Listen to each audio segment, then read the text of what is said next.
தற்போதைய அண்மை செய்தி. சொத்து குவிப்பு வழக்கு தொடர்பாக வீரபாண்டி ஆறுமுகம் குடும்பத்தினரை விடுவித்து உத்தரவானது ரத்து செய்யப்பட்டிருக்கக்கூடிய அண்மை நிகழ்வை பார்த்து வருகிறோம். மறைந்த முன்னாள் திமுக அமைச்சர் குறித்த அண்மை செய்தி.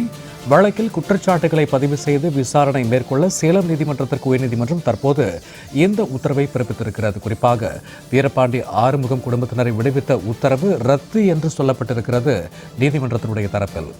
வழக்கில் குற்றச்சாட்டுகளை பதிவு செய்து விசாரணை நடத்த சேலம் நீதிமன்றத்திற்கு உயர்நீதிமன்றம் தற்போது பிறப்பித்த உத்தரவை நாம் அண்மை செய்தியாக பார்த்து வருகிறோம். சொத்து குவிப்பு வழக்கில் வீரபாண்டி ஆறுமுகம் குடும்பத்தினரை விடுத்த உத்தரவு ரத்து செய்து தற்போது நீதிமன்றம் உத்தரவிட்டிருக்கிறது.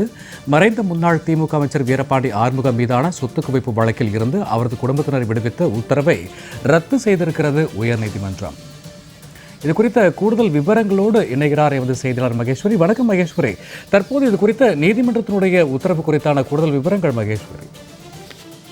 கடந்த 1996 ஆண்டு முதல் 2001 வரையிலான திமுக ஆட்சி காலத்தில் வேளாண் துறை அமைச்சராக பதவி வகித்த காலத்தில் வருமானத்திற்கு அதிகமாக 1,80,85,606 ரூபாய் அளவிற்கு சொத்துக்கள் சேர்த்ததாக மறைந்த முன்னாள் அமைச்சர் வீரபாண்டி ஆறுமுகம் மற்றும் அவருடைய மனைவிகள் ரங்கநாயகி லீலா மற்றும் மகன்கள் நெடுஞ்செழியன் ராஜேந்திரன், மகள் நிர்மலா மற்றும் மருமகள் பிருந்தா சாந்தி ஆகியோருக்கு எதிராக கடந்த 2004 ஆண்டு லஞ்ச ஒழிப்புத்துறை வழக்கு பதிவு செய்தது.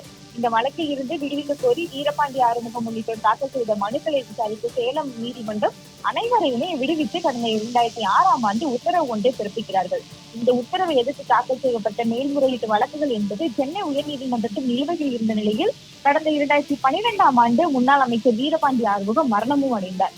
இதையடுத்து வழக்கில் குற்றம் சாட்டப்பட்டிருந்த மற்றவர்களை விடுவித்தது சரி என கூறி அரசு தாக்கல் செய்த மேல்முறையீட்டு வழக்குகளை உயர்நீதிமன்றம் தள்ளுபடி செய்திருந்தது.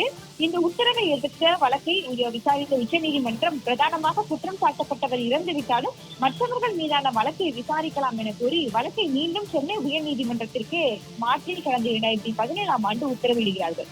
இதற்கிடையில் வீரபாண்டி ஆறுமுகத்தினுடைய மூத்த மகன் நெடுஞ்செழியனும் இறந்துவிட்டார். அவர் மீதான வழக்கு என்பதும் கைவிடப்பட்டது.